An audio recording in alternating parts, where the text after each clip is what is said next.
করছি, আমারে আশ্রয় চাই আমরা। আশ্রয় চাই, আমাদের কিছু নাই। উম না বাড়ি আছে, না ঘর আছে। রেলে আমরা যখন ভাইসে এসেছি তখন রেলের মাটিতে বসেছি। আজ ৪০ বছর আসা হলো।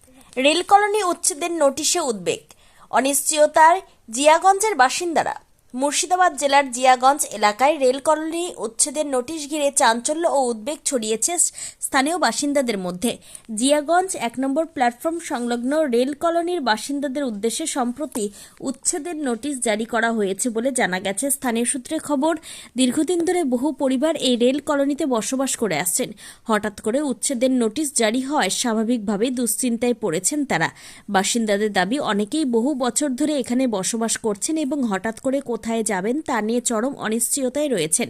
এলাকাবাসীরা জানান, প্রশাসনের পক্ষ থেকে যদি উচ্ছেদ করতেই হয় তবে আগে তাদের পুনর্বাসনের ব্যবস্থা করা উচিত, না হলে অসংখ্য পরিবার সমস্যায় পড়বে।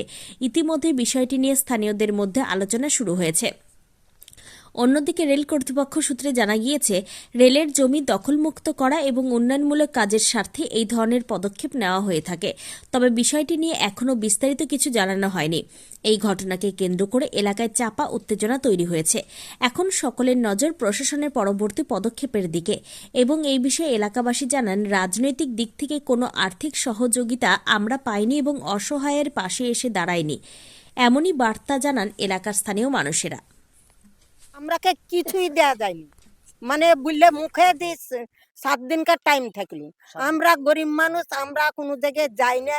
আমরা আতঙ্কে বাড়ি ঘর আমরা নিজেই ভাঙে নিয়েছি, যে আমরা যা দুঃখে টিন ফিন টাইল ফাইল আছে ওরা যদি আবার ভাঙে দেয় তো আমরা কোনো জায়গাতে যে কুড়িয়া করে থাকবো সেই জায়গার লাগে আমরা নিজে, ওরা বললে যে ভাঙে নিবে আমরা নিজে ভাঙে যে বাগানে আমরা কেউ তিরপালে আছে, কেউ এমনি আছে, কেউ এমনি বেটা ছেলেগুলি এমনি বাস করছে। এ দেখেন উত্তম উত্তম এখানে এমনি আছে। আমরা কোনো পার্টির লোক আমরাকে সহযোগিতা করেনি, আমরাকে এলের লোকও কোনো সহযোগিতা করেনি। বা প্রধান ও এমএলএরা হ্যাঁ কেন কেন হ্যাঁ আমরাকে তাও এসে দাঁড়ায় দাঁড়েন, আমরা নিজে তার বাড়ি গেছি, কালও গেছি, আমরা পরশুও গেছি, বলেছেন? যাচ্ছি যাচ্ছি বলে এখন পর্যন্ত আসেনি। ব্যবস্থা করছি। আপনি কার কাছে গিয়েছিলেন? আমরা ওই কাউন্সিলর কাউন্সিলর। হ্যাঁ তার নাম বলিমা সাহেব। অনিমা সাহা। আপনার নাম? আমার নাম চান্দবানু বেওয়া। এটা কোন স্টেশন পড়ছে? এটা জিয়াগান স্টেশন, কয় নম্বর প্ল্যাটফর্ম? 1 নম্বর। ওরা এসে বলে হলো যে 7 দিনের মধ্যে ঘর দর ভেঙে দিতে হবে। হ্যাঁ, তো কোনো কাউন্সিলর আমরা সহযোগিতা করেনি, কিংবা রেল পক্ষ আমরা সহযোগিতা করেনি। কোন সহযোগিতা করে না। কোন পার্টি লেভেল না, থেকে কেউ পেয়েছে? আসেনি। অনেক সময় নির্বাচনের সময় তো দেখতে পাওয়া যায় যে সেখানে তৃণমূল হোক এবং বিজেপি হোক বা কংগ্রেস হোক বা হ্যাঁ, কেউ সিপিআইএম আসেনি। হোক, তারা কোনো পার্টি আশ্বাস দেয়। না, কোনো পার্টির লোক আসেনি এখন অব্দি। এখন পর্যন্ত না, কাউকে কেউ পাননি। আসেনি। আসে তুলে দিয়েছে, এখন ধরলে কেউ ত্রিপল টেনে আছে, কেউ ভাড়া ঘর আছে, এরকম আছে। হ্যাঁ, আমার নাম গাজীপুর শেখ। এটা কোন স্টেশন এটা পড়ছে? আপনার কদমপুর 3 নম্বর কদমপুর ওয়ার্ড এটা। এটা ওয়ার্ড 3 নম্বর পড়ছে। হ্যাঁ। স্টেশন কি? জিয়াগঞ্জ। কয় নম্বর প্ল্যাটফর্ম?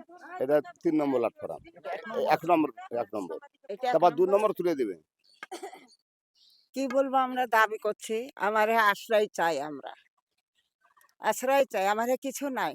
উম না বাড়ি আছে, না ঘর আছে। রেলে আমরা যখন ভাইসে এসেছি তখন রেলের মাটিতে বসেছি। আজ ৪০ বছর আসা হলো। ৪৫ বছর। 40 বছর আগে তো এরকম কোনো ঘোষণা হয়নি। হয়নি, না হয়নি। হঠাৎ করে এরকম এই ঘোষণা- হঠাৎ করে। সেটা কি নোটিশ করা হয়েছিল আপনাদের? না নোটিশ এমনি সেটা মুখে বলেছিল?